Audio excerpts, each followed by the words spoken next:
Bang! Needs Knives, I'm Jared, and we got a really cool piece here today to check out.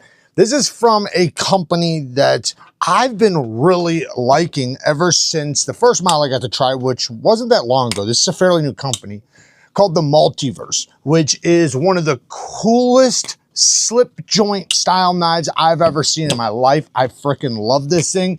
It is such a cool piece. And once I got hands on that, I knew, okay, this company's special. There's something special about this company. They got some really, really cool stuff.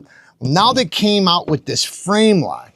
And again, man, this looks like it's something so simple, but there's the feeling you have, right? Like, it's like any knife can have a thumb stud action, you know, and a FRAMELOCK, but then there's those ones that just stand out because of the way the detent breaks, the way it locks up, the way it disengages, just all the way it feels. And then also the type of machining that it has. Now, these have a little something special going on that we're going to talk about, and we're going to actually install it here in just a second.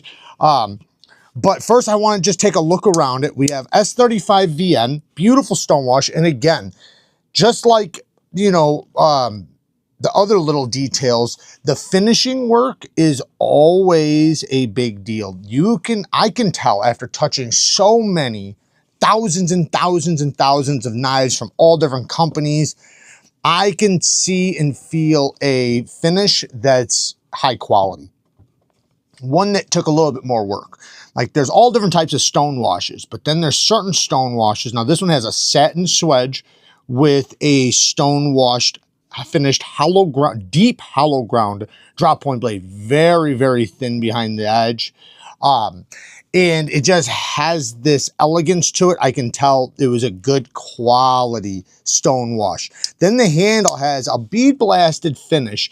Now, some people don't like the powdery feel. This is not horrible. Like, this one has a little bit of the powder feel, but it's not bad. Like, it's not like a Chris Reeves Sebenza where it's like sandy. It is a lot smoother than that. Then this one, you know, same thing. Oh yeah, and by the way, there is another version of this with a swedge instead of the stud. I don't have that, so I'm not going to speak about it. But you know, since I don't have it, I can't tell you whether or not the swedge works well or not. And what I mean is, sorry, it has a fuller, and I don't know. It looks like it's a little tight. So as far as right now goes, I can only talk about the thumb stud one. It makes me a little nervous with the whole one, not being able to try it first because it looks like it's a little tight. Anyways, we have a titanium FRAMELOCK, but we'll open this thing up here in 1 second. The inside is artwork all in itself. Like, the way they did the machining on this, we have a titanium clip that's deep carry inset with flat screws, not reversible. TA hardware all the way around except for the clip and the steel lock bar insert. Great size knife, very slim, super lightweight because of all the machining. Very, very comfortable in hand, very ergonomic, perfect size. This is a great size knife. So here is what is special about this knife. We're going to take it apart and I'm going to show you guys the insides, but it comes with these mega thick washers that you can reinstall in here and take the bearings out. We're going to check out the bearings, install these, and see how that action is with, I've never seen any phosphor bronze washers this thick. If you guys are interested in this aluminum tray, it is a USA made one. I'm gonna have them on Neve Knife Co soon, very limited. We're gonna see how they do. We'll only have 10 to start off with. They're not affordable because they are USA made, but you know, we'll see how it goes. Like I said, it's gonna be very limited to only 10 at first, but it is a really cool, it's got cork, solid aluminum. You got all the spots for your drivers, your bits, and you got these little trays. And I also have little trays being made for the slots right here that you can use.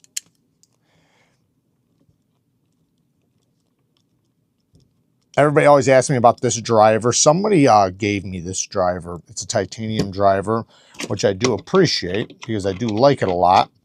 I'm gonna have a spot for 2 drivers on here. So this spot right here will be for a driver, and this one, see how you got that nub? So this one right now has the nub. This one's gonna have a nub.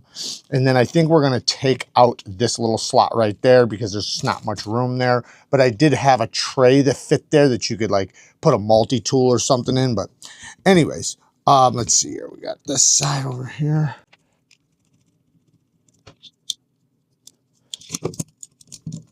check out this. Okay, there's the stop pin.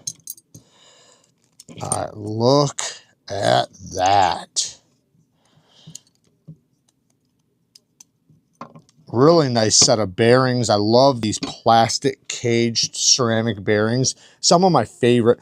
I think my favorite are obviously like the skiff style, but these ones seem to hold the lubrication really well with that plastic. I don't know what type of plastic it is. I don't know if it's Teflon or what, but Teflon is one of the most, one of the best self-lubricating things we have for pivots. But we are going to take these bearings out and install these. I'm guessing this washer has to come out too. All right, but man, if you look at that, look at all that work in there.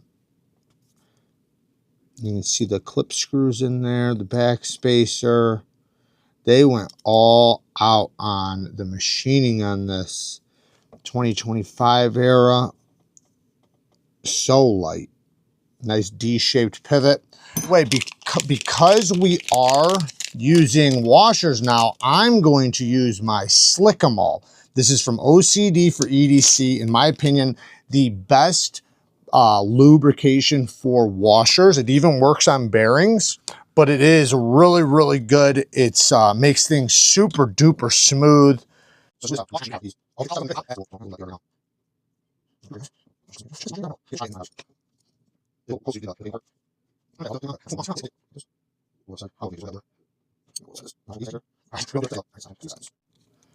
There we go. Okay, a little bit too tight, just a little tiny bit. Okay, it's got like a Sebenza. Man, very smooth though. I don't know how much this Slick-A-Mall played a role. I'm gonna put just a little tiny drop of KPL heavy, which I do have linked at the Neve Knife Co. site. If you want to get some KPL, we have different packs from heavy and regular, or you know, you can get the pack of them. Best lubrication for bearings and detent balls is the original and the heavy. Heavy for detent balls, original just for bearings. Man, this Slick-A-Mall is so nice and slick, perfectly centered. Still has amazing thumb stud action. The drop is obviously not as false shut, but it is as smooth as you would expect any brand new phosphor bronze washer knife to be out of the box. And the fact that it's such thick washers, man, I got to imagine that it's difficult to get these dirty because of how deep the insides are where it would need to touch. Rock solid lockup. I can maybe tighten this just ever so slightly. Yeah. Yeah, that's cool. I actually like it. Let me feel this one now compared.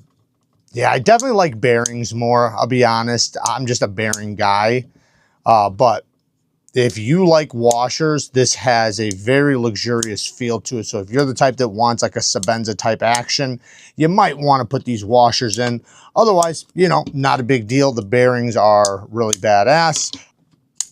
So all in all, let's talk about, you know, nitpicks, negatives, things like that. So one nitpick I have, and this is very tiny, but I wish the plunge grind or choil was just a little bit bigger. They did a decent job, so I'm not saying this is bad. They at least separated it, right? I'm not gonna get a smile. This is very thin. This will be a few sharpenings. But I wish it just had a little bit more. I wish the plunge grind was just pulled back to about right there. You know, just give me a few more sharpenings. I would really appreciate that. So that's one thing. Now, I know that's kind of, you know, it's not even a big deal because it's not bad. The next thing is I wish that the screws in here and this screw was also T8. I just like seeing T8s all the way around. The next thing is, and this is very, very tiny. I want to be clear about that. I shouldn't even be bringing it up because the thumb stud action is amazing, but I almost wish there was a little texture around the edge of the thumb stud. Sometimes I'll find myself kind of just slipping a little bit, but you know, not really, you know, it's kind of a dumb argument, but I just wish there was a little tiny bit of texturing around the edge. That'd be really nice. Next thing, the clip could, man, I love the machining. I love all the details. And I think that this clip, while it's a good clip, it's going to function very well. And a lot of people are going to really appreciate that, especially because the lock bar cutout for the, you know, for the locking leaf is on the inside. So there's nothing under the clip. So the clip has a lot of spring to it, which is awesome. These things, the clip works great, phenomenal clip. And it is titanium, it's inset with flat screws. Everything I like to see. But I, you know, because of the style of the knife, I kind of wish it just looked a little more premium, because the knife in itself just looks attractive. This is a very attractive knife, good quality knife. You can just feel, you know, that it's just done really, really well. So the clip, I think if it had either a milled titanium clip or just, I don't know, maybe a little bit more unique clip to the knife, even if it was very plain and yada yada, I still think it would be better than just a deep carry, a regular deep carry titanium clip. Other than that, man, the lock bar access is amazing. It's super duper smooth. You can always get past the detent really easily. The lockup is great. You got a nice solid lockup. The bearings are very smooth. The washers are also very smooth for washers, and these haven't even broken in yet. You can imagine if I leave it in there, you know, over time, this thing will probably just get ridiculously smooth. Yeah, there's not a lot of negatives, guys. This is a really good one. Yeah, a really, really good one. Man, it's so ergonomic, so lightweight, so slicey, and this blade shape is just one that is going to work with everybody. Everybody's going to enjoy this shape of a knife, you know. It's just that knife design that everybody loves, basically, you know. It's very straightforward. Some people are going to find it boring or simple, but I think that's where the beauty lies in this, is the simplicity, because it's the details on this thing. From the machining to the feeling to the detail, just all the little details. This feels like a premium knife that also still has a very traditional look. So I am loving it. Shout out to Corncraft. These guys are killing it. I'm excited to see what they have coming next. You know, everything I've touched from them, which has only been 2 things so far, I have loved. So there you guys go. Work hard, stay tough.